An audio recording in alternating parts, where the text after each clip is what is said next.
I hate you guys. You guys are assholes. Be rude not to eat her pie, which I assume is not only hot, but also moist. Although, hopefully not flaky.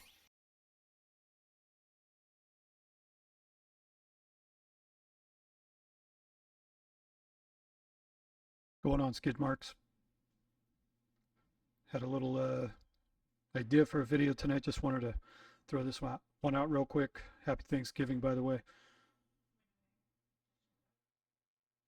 Something is going on today, and the more I think about it over time, as far as things that have an impact on you, influence on you, change your mindset, right?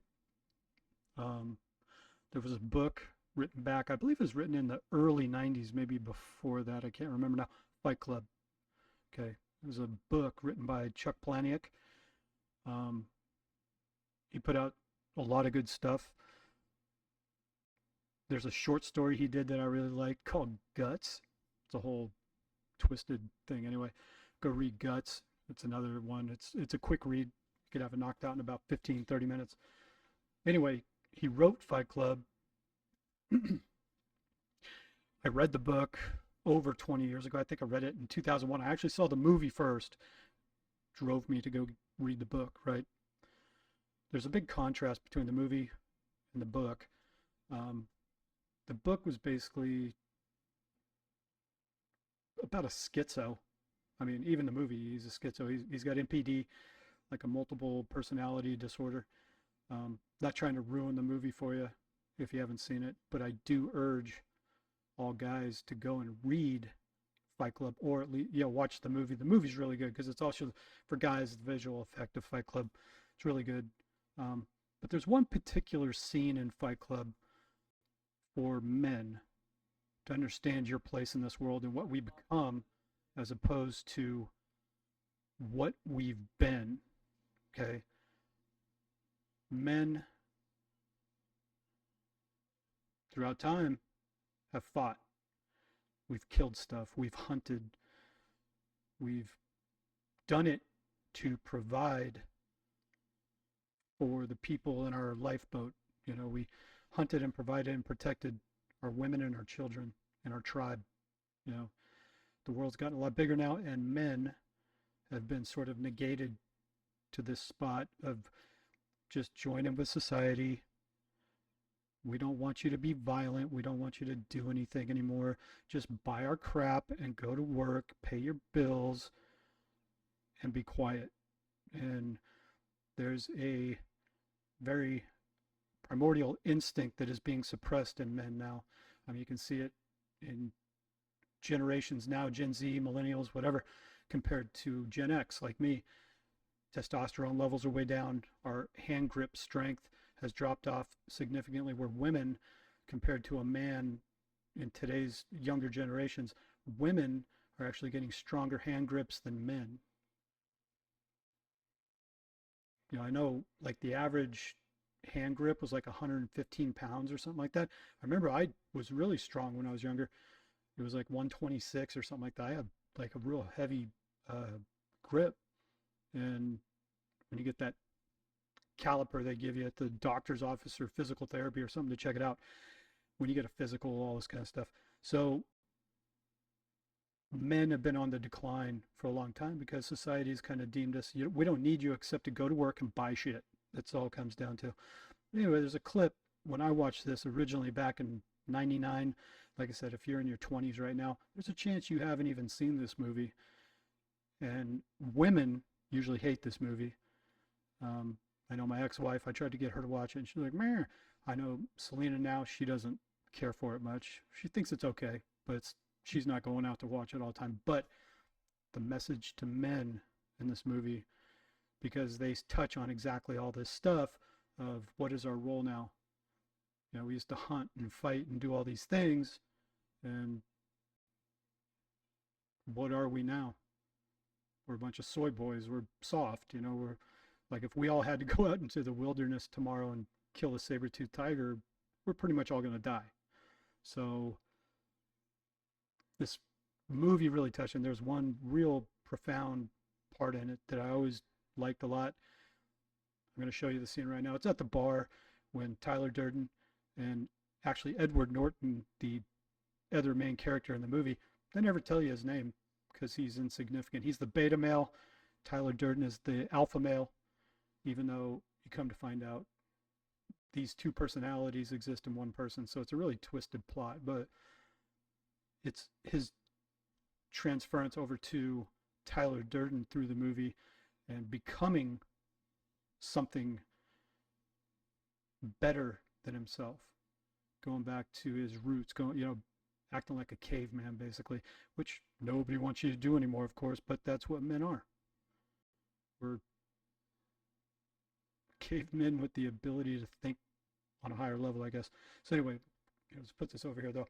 Just listen to this one clip and then we'll touch on it again. But like I say, if you haven't seen this movie, sorry to spoil it for you. If you haven't seen it, by all means, go watch it. I think it's on one of the main streaming services right now. It's either on Prime or Hulu, I think. You can go watch it. But yeah, let's go ahead and get this thing playing real quick, though. You know, man, it could be worse. A woman could cut off your penis while you're sleeping and toss it out the window of a moving car. Okay, put a little context on this. Edward Norton right here. He is the yuppie soy boy beta male. He works a corporate job. You can see he's wearing the shirt with the tie, but he just came home to find his apartment blown up. But he had all of the consumeritis kind of stuff, the perfect sofa, the perfect stereo, and how he makes the comment of a refrigerator full of condiments but nothing to eat. He's basically a woman walking around with a dick. So, but then he calls Tyler Durden because they had met earlier. So, hey man, oh wow, you wouldn't believe what just happened. And then they're at the bar. So there's always that. It's just when you buy furniture, you tell yourself, that's it, that's the last sofa I'm gonna need. Whatever else happens, I've got that sofa problem handled. I had it all. I had a stereo that was very decent, a wardrobe that was getting very respectable. I was close to being complete. Shit, man, now it's all gone. All gone. All gone. See, that's the thing. Now it's all gone. It's like the money you go out and accrue, the things you go get and everything. Well, for men in society today too, that you get divorced, it's all gone. Your kids, gone. Your house, gone. All your money, gone. Because, again, society is not geared to protect you. It's to protect everybody else. You're just supposed to go out and work, make your money, and shut up. So. Do you know what a duvet is? Comfort. It's a blanket. Just a blanket. Why do guys like you and I know what a duvet is? Is this essential to our survival in the hunter-gatherer sense of the word? No. What are we then? Consumers. Right. We are consumers. We are byproducts of a lifestyle obsession. Murder, crime, poverty, these things don't concern me. What concerns me are celebrity magazines, television with 500 channels, some guy's name on my underwear. Rogaine, Viagra, Olestra. Martha Stewart. Fuck Martha Stewart. Martha's polishing the brass on the Titanic. It's all going down, man. So fuck off with your sofa units and string green stripe patterns. I say never be complete. I say stop being perfect. I say let's evolve. Let the chips fall where they may. That's me. I could be wrong. Saying let's evolve. Basically, let's devolve back to what we used to be. You could call it the patriarchy and all this kind of stuff, and men are evil. We've been suppressed. We've been neutered in society for the past probably 4 decades now. 70s, 80s, coming on up. It's only gotten worse in the past 20 years, though. Like I said, if you compare young men now to when I was younger, big difference. I see a huge difference in how guys are now. And I know, granted, I'm older now, so you're just old man, you don't know what you're talking about. Yeah, but I can pretty much guarantee in my 20s, compared to a guy in his 20s now, I'd have pretty much kicked every one of their asses. I was a big, stocky dude, and I could fight. So let's get back to it, though. Sorry. Maybe it's a terrible tragedy. It's just stuff. Tragic. Well, you did lose a lot of versatile solutions from modern living. Fuck, you're right. No, it's... my insurance is probably going to cover it. So. What? Things you own end up owning you. But do what you like, man. Right. So, yes, being a part of a consumer culture, the things you own end up owning you. You're paying for insurance, right? You think that's your security blanket. You're paying for insurance. It's like having health insurance that doesn't cover anything. That if I have health insurance, it'll save my life, maybe. But is there really any security in the world? If you really break it down, security is a myth. Health insurance just gets you up and keeps you going to work every day. If they didn't offer any of this stuff and hospitals didn't exist, screw you, dude. I'm not going to go to your factory and do nothing with myself. I'm going to go take it easy and do push-ups and go kill deer and just bang chicks. Like, if there's no benefit, like offering 401ks, but what happens to those? They all dissipate. I've never put money in a 401k. Learned a long time ago. Overall, they may pay out over the years. Most time, you're going to lose a ton of money in those too. My folks, after 2008, their 401ks, they were like 1.3 million of worth. And now they have nothing because they put it all in the system, hoping it would work, lost their ass. So anyway,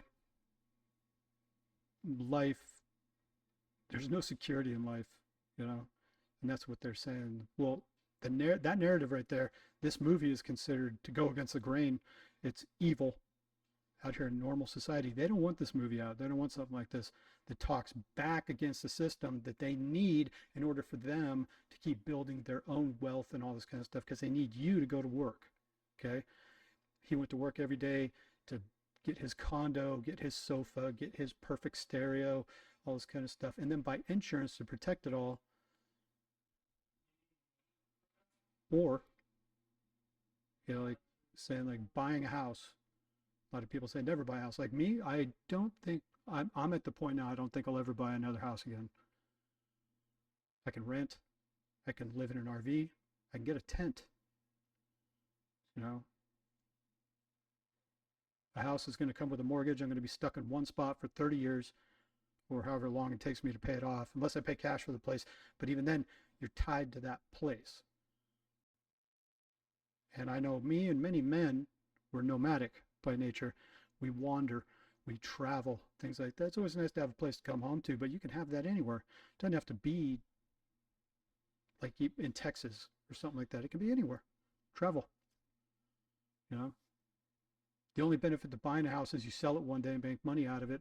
I mean, in the meantime, it put a roof over your head, but you could have been doing that the whole time anyways with any other means around you. What's the main reason you go out and attain houses, cars, nice stuff? So you can attract a woman into your life to have kids and a family with, and she'll be there to back you up. But like I said, in society nowadays, that American dream is minimal. You're talking like 20% of society is actually achieving that. Everybody else is getting divorces, losing their ass, losing all their savings all the time. It's like most of us are paycheck to paycheck and don't have any security anyways, but yet we're always worried about security. Why? So, like I said, you're polishing the brass on the Titanic. It's all going down. Don't worry about it. And how much, this came out in 1999, how much does this play out truer today than it did back then? You see everything going on in the world right now. It's all going down, man. So any guy out here wants to have the mentality of like, gotta get the girl, I gotta get the stuff, I gotta make all this money and work till I'm dead so they can keep it all anyways, and I never had a life. I did it. I mean, I'm not sitting here speaking from like top of the mountain like I never did it. I've done it. And now I'm 49 going on 50 years old, gone through divorces, had all the kids, owned the house, bought cars, did all the things. I took a vacation on average every 10 years. Okay. That's how much I always worked for the past 30 years of my life.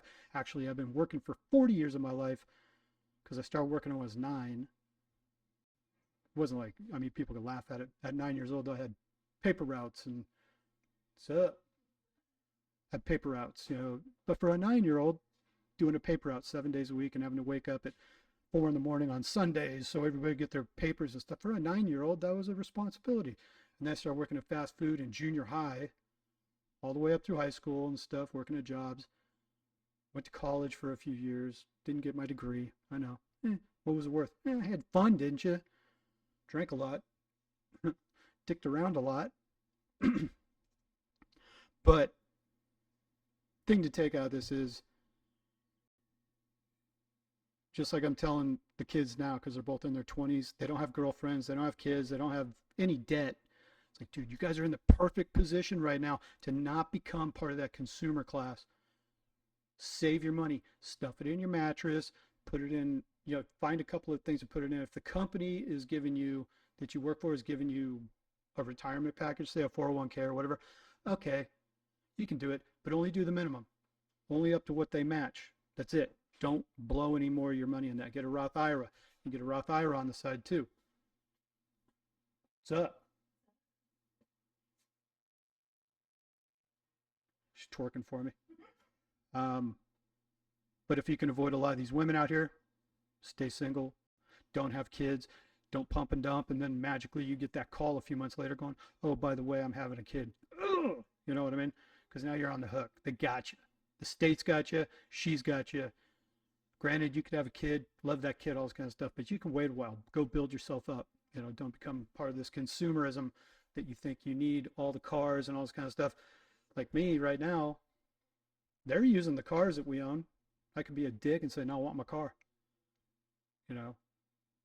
But you know what I'm going to do? If I got to go find a job right now, because, I retired from trucking now after 25 years and I'm all old and busted now and only had a vacation every 10 years.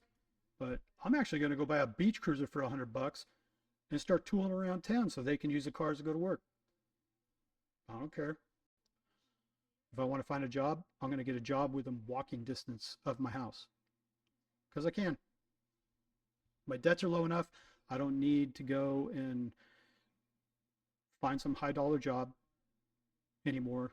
It's like I got to go out and pound it out for 80 hours a week and whatever. So, sorry, it's already been 18 minutes. I was just trying to get a quick message out about how profound Fight Club is, even more now today than it was back in 1999. It's a great movie. If you haven't seen it, you're in your 20s and stuff. You were just a kid when this came out at this point. Hell, you might have even been born after 99. Watch this movie. Take it in. Take some notes, Don't get caught up in the consumer culture and be duped, is what I'm saying. So, on that note, we'll step out.